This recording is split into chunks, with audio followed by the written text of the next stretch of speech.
I just wanted to add something, and that is I'm noticing a trend more so with the coming generations than my generation, I guess.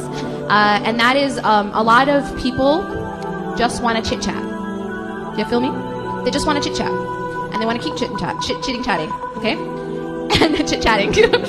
And it's really fun, and it's cool, but don't want to actually commit. Please, to those people saying, ain't nobody got time. Please realize that your worth is far too high to waste your time with people just looking to chit-chat, okay?